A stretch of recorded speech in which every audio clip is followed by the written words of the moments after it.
नमस्कार। आप सभी कैसे हैं? आई होप आप सभी अच्छे होंगे। आज हम लोग साइंस का सेट नंबर 8 लगाएंगे। इससे पहले हम लोग एक से लेकर सेट लगा चुके हैं। जितने भी सेट लगा रहे हैं उनमें से ही रेलवे ग्रुप डी में 100% सवाल फंसेंगे। इससे बाहर कुछ भी नहीं जाएगा। तो चलिए शुरू करते हैं। साइंस का सेट 8। पहला सवाल, खाद्य पदार्थों को ऑक्सीकृत होने से रोकने के लिए निम्नलिखित में से किस गैस का उपयोग किया जाता है? ए हाइड्रोजन, बी ऑक्सीजन, सी क्लोरीन, डी नाइट्रोजन।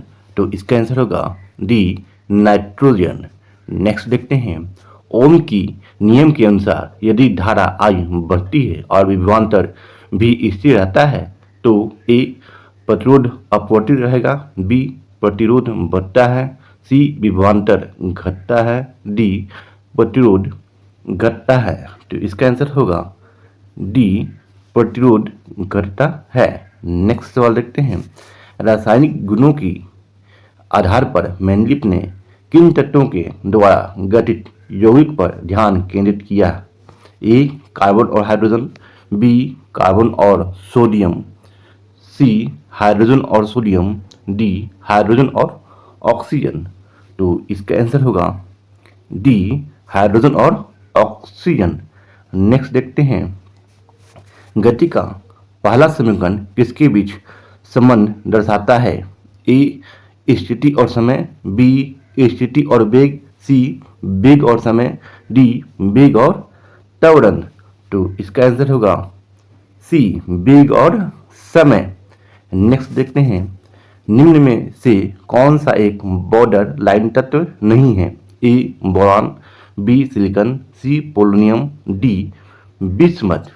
तो इसका आंसर होगा डी बिस्मथ। नेक्स्ट देखते हैं। एक मिश्र धातु किसका एक उदाहरण है? ए कोलाइड विलयन, बी पायस, सी ठोस विलयन, डी विविध विलयन। तो इसका आंसर होगा सी ठोस विलयन। नेक्स्ट सवाल देखते हैं। ध्वनि की पिच किसके पर निर्भर करती है? ए आवृत्ति, बी तरंगदैर्घ्य, सी आयाम, डी लय। तो इसका आंसर होगा ए आवृत्ति। ध्वनि की पिच जो है आवृत्ति पर निर्भर करती है। नेक्स्ट सवाल देखते हैं। यदि घोल से धातु ए धातु बी को प्रतिस्थापित करती है तो धातु ए क्या करेगी? ए नंबर बी की तुलना में अधिक प्रतिक्रियाशील है, बी नंबर बी की तुलना में कम प्रतिक्रियाशील है, सी नंबर बी की तुलना में भारी है, डी नंबर बी की तरह एक समान की प्रतिक्रिया है। तो इसका आंसर होगा ए बी की तुलना में अधिक प्रतिक्रियाशील है। नेक्स्ट देखते हैं। यौन प्रजनन में माता पिता का योगदान होता है? ए अपने जीन्स का आधा हिस्सा, बी अपने जीन का 3/4 हिस्सा, सी सभी जीन, डी अपने जीन का 1/4 हिस्सा। तो इसका आंसर होगा ए अपने जीन्स का आधा हिस्सा। यौन प्रजनन में जो है माता पिता का अपने जीन्स का आधा हिस्सा का योगदान होता है। नेक्स्ट देखते हैं। निम्न में से कौन सा जीव पुंजनन और मुकुलन द्वारा प्रजनन करता है? ए खमीर, बी प्लाज्मोडियम, सी हाइड्रा, डी प्लेनेरिया। तो इसका आंसर होगा सी हाइड्रा।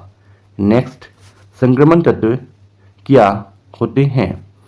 ए वह तत्व जिनके 2 सबसे बाहरी सेल अधूरे होते हैं, बी वह तत्व जिनमें धातुओं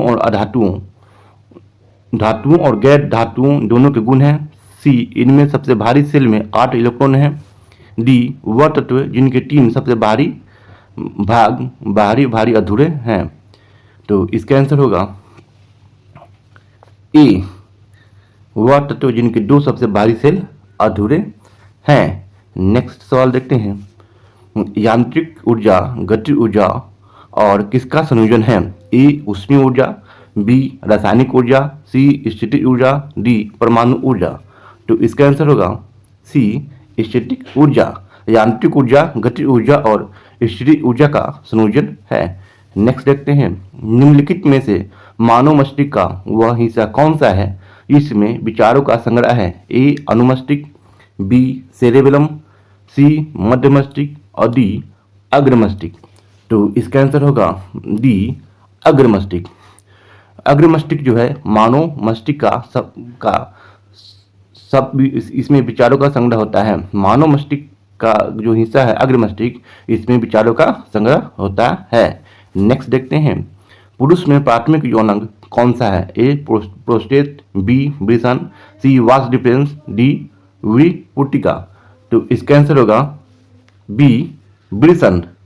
नेक्स्ट देखते हैं, जब मैग्नीशियम रिबन हवा में जलाया जाता है तो कौन सा यौगिक उत्पन्न होता है? A magnesium nitrate, B magnesium carbonate, C magnesium oxide, D magnesium nitrate. तो इसका आंसर होगा सी मैग्नीशियम ऑक्साइड।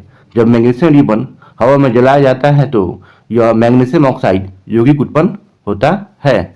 नेक्स्ट देखते हैं, गोलाकार दर्पण की प्रतिबिंबित सतह के केंद्र को क्या कहा जाता है? ए त्रिज्या, बी वक्रता केंद्र, सी पोल या ध्रुव, सी फोकस। तो इसका आंसर होगा सी पोल या ध्रुव। नेक्स्ट देखते हैं, न्यूटन द्वारा गणित की निम्नलिखित शाखाओं में से किसका आविष्कार किया गया था? ए गणना, बी तर्क, सी बीजगणित, डी ज्यामिति। तो इसका आंसर होगा ए गणना। न्यूटन द्वारा गणित की निम्नलिखित शाखाओं में गणना का आविष्कार किया गया था। नेक्स्ट देखते हैं, निम्नलिखित में से कौन से वैज्ञानिक ने दो आवेशित कणों के बीच आकर्षण प्रतिकर्षण की बल को नियंत्रित करने वाला नियम दिया है? A Charles Dupleix, D Michael Faraday, C Archimedes, D Charles Coulomb. तो इसका आंसर होगा डी चार्ल्स कूलम्ब। नेक्स्ट देखते हैं, निम्नलिखित में से कौन सा एक धनायन है? ए कार्बोनेट, बी नाइट्रेट, सी अमोनिया, डी हाइड्रोजन। तो इसका आंसर होगा सी अमोनिया। नेक्स्ट सवाल देखते हैं, ओजोन के एक अणु में कितने परमाणु होते हैं? ए 1, बी 3, सी 2, डी 4। तो इसका आंसर होगा 3। ओजोन के एक अणु में 3 परमाणु होते हैं। ये था हम लोग का आज का अंतिम सवाल। ठीक है, वीडियो अच्छा लगे तो वीडियो को लाइक और शेयर कीजिएगा और चैनल को सब्सक्राइब कर लीजिएगा और बेल आइकन को अवश्य दबा दीजिएगा, जिससे कि आने वाला नोटिफिकेशन आपको प्राप्त हो जाए। तो चलिए मिलते हैं नेक्स्ट वीडियो में।